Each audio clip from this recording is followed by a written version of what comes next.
নদী বান্ধে উপকাৰিতাতকৈ বেছি অপকাৰহে কৰিছে। নদী বান্ধক নিয়ন্ত্ৰণ কৰক চৰকাৰে। অনিয়ন্ত্ৰিতভাৱে পানী এৰি দিয়াৰ ফলতেই নগাঁৱত জলপ্ৰলয়ৰ সৃষ্টি হৈছে।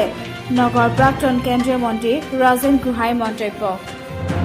মই যিটো দেখিছোঁ আপোনাৰ ভূটানৰ পৰা যেতিয়া এৰিছে ইপিনৰ পৰা আহিছে ইপিনৰ পৰা আহিছে সমগ্ৰ অসমখন চাৰিওপিনে বানপানী আগুৰি লৈছে আৰু এইটো বৰষুণৰ পানীৰ দ্বাৰা ইমান হোৱা নাই, বৰষুণৰ পানীৰ দ্বাৰাই হৈছে, কিন্তু তাৰ ৰিজাৰ্ভ কৰি ৰখাৰ কাৰণে এতিয়া পানীটো যেতিয়া অলপ ছাডেন এৰি দিছে যে ডেমটো ভাঙি যাব বুলি, তেতিয়া এটা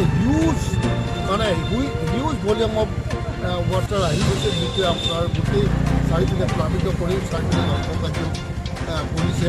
গতিকে মই ভাবোঁ যে ডেম হোৱাৰ কাৰণে আমাৰ লাভ হৈছে, নোহোৱা বুলি নকওঁ, কিন্তু ডেম্পৰ দ্বাৰা যি ধৰণে ক্ষতি হ'বলৈ লৈছে সেই ক্ষতিটো কিন্তু লাভতকৈ বেছি যেন লগা হৈছে।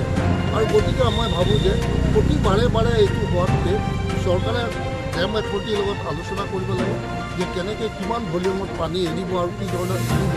সেই ধৰণে এটা ছিষ্টেম নকৰিলে এনেকৈ প্ৰতি বছৰে ধ্বংস কাৰ্য হৈ গ'লে অসমৰ মানে ৰাইজৰ কঁকাল ভাঙি যাব, সেইটো কঁকাল সহজে উঠাব।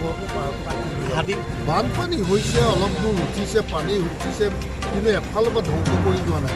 কিন্তু এতিয়া যিটো পানী আহে সেইটো পানী ডেমৰ পৰা বহুত ডাঙৰ ফ'ৰ্চত আহে, যিটো ফ'ৰ্চ আৰু হিউজ ভলিউমত আহে, যাৰ কাৰণে এফালৰ পৰা ধ্বংস কাৰ্য কৰি যায়।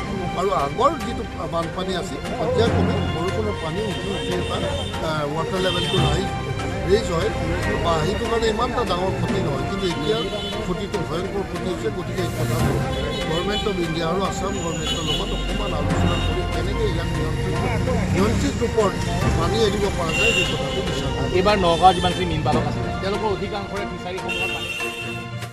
News desk report, news online Assam.